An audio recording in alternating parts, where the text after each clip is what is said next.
Prof. Ana Malendogoy, binatikos ng mga netizen matapos niya banatan si Pbbm.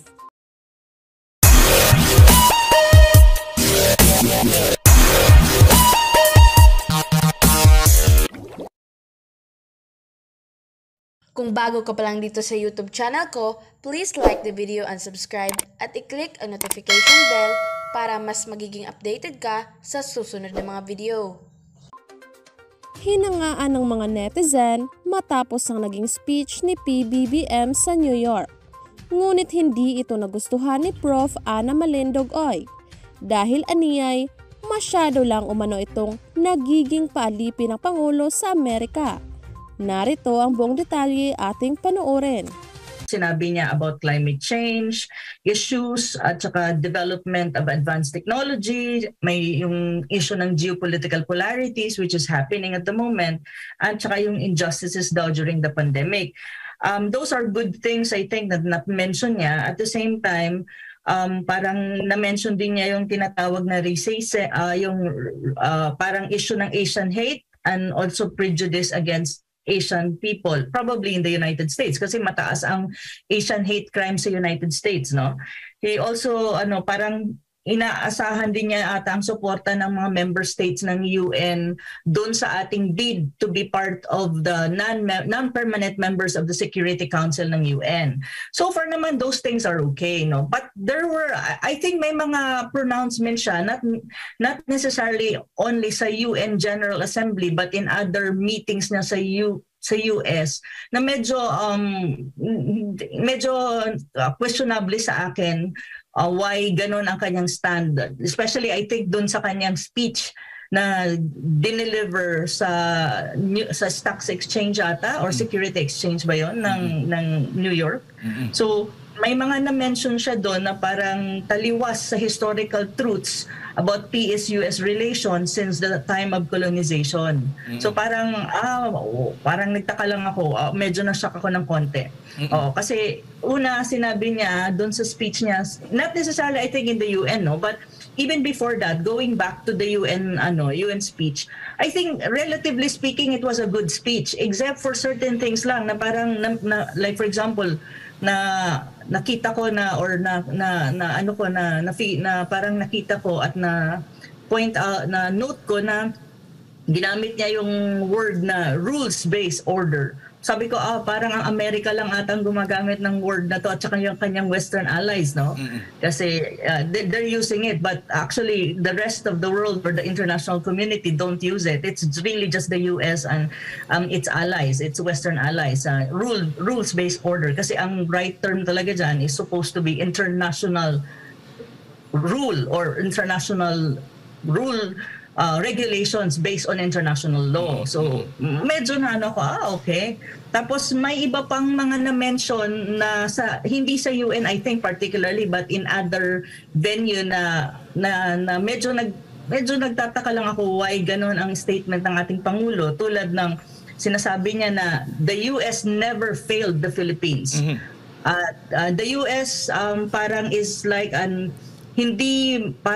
yung headline ngayon sa Baga Philippines without US is unimaginable, sabi niya. Parang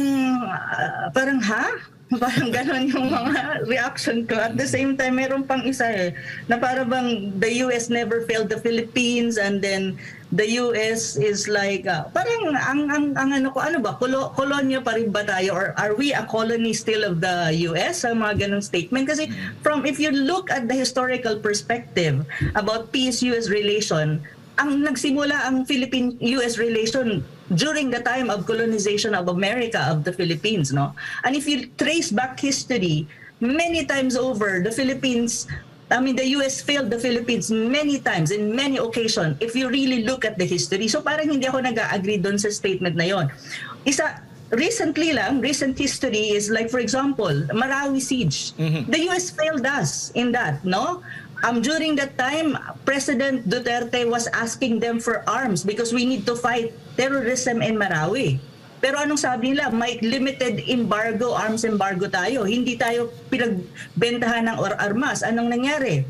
Eh di syempre, we went and asked help from China and Russia, and they provided us with the needed arms na para labanan ang terorismo dyan sa Marawi during the Marawi siege. That's another indication that US failed us. Another one is what? During Scarborough Shoal standoff, hindi nakalimutan ba niya yon? Na US failed us in that regard. So medyo may mga statements siya while he is in the US na para bang sandali lang. Probably there's a need to trace the historical truths about these things, no? Pero well, I mean, that's my opinion and that's probably my perspective. If I will base it really in historical perspective, no? So those are the things na para bang okay na sana eh. Pero para bang, my God, bakit ganun ang statement? Yun yung mga ganun na tipo na parang hindi ako comfortable or uncomfortable ako sa ganung statement. Sa palagay mo, Prof, siguro, bagamat nasabi niya yung pahayag na yon dahil nasa Amerika siya at syempre, hindi naman siguro negatibo ang sasabihin niya doon ayon sa mga ilan sa ating mga manunood. Pero sinabi niya, binigyan din niya na kaibigan pa rin, nanatiling kaibigan ng Pilipinas sa lahat ng bansa. Eh wala namang problema pagdating sa aspeto na we're pursuing, kasi ang sinabi niya sa UN system, sa UN General Assembly speech niya is the Philippines is a friend to all and an enemy to none, which is really true. We're not an enemy to any country at all.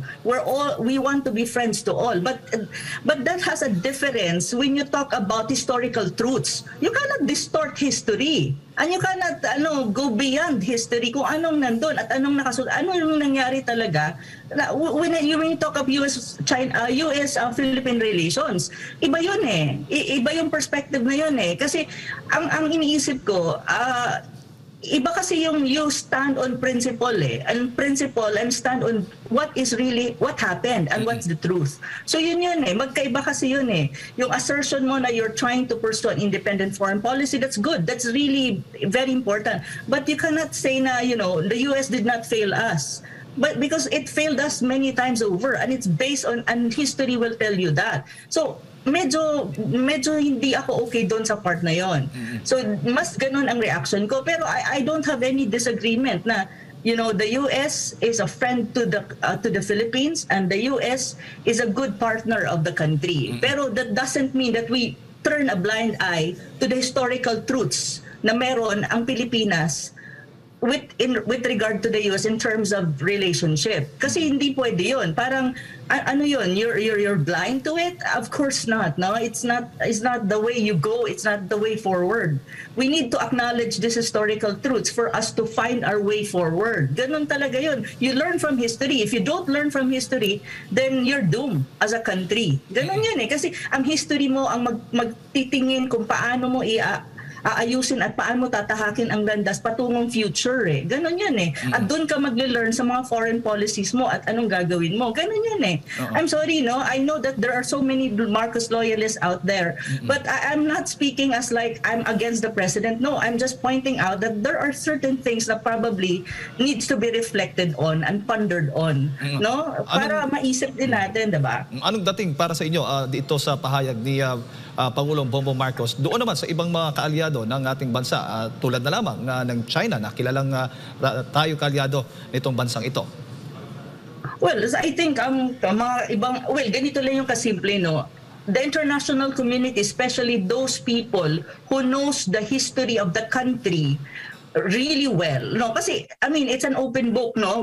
We were a colony of the United States. There are a lot of military bases in this country. There are 5 EDCA bases in the country. The Philippines is the longest outpost of the United States in terms of military and strategic and security in the Asia-Pacific region. They have still the military bases here. They've been here for the longest time, militarily speaking. We have the BFA, we have the EDCA, we have all the military alliance agreements with the United States. Sa video na inyong napanood kababayan, ano ang inyong reaksyon at komento ukol rito? Mag-comment lang po kayo sa comment section at huwag rin kalimutan mag-subscribe para mas magiging updated ka sa susunod na mga video. Thank you and God bless!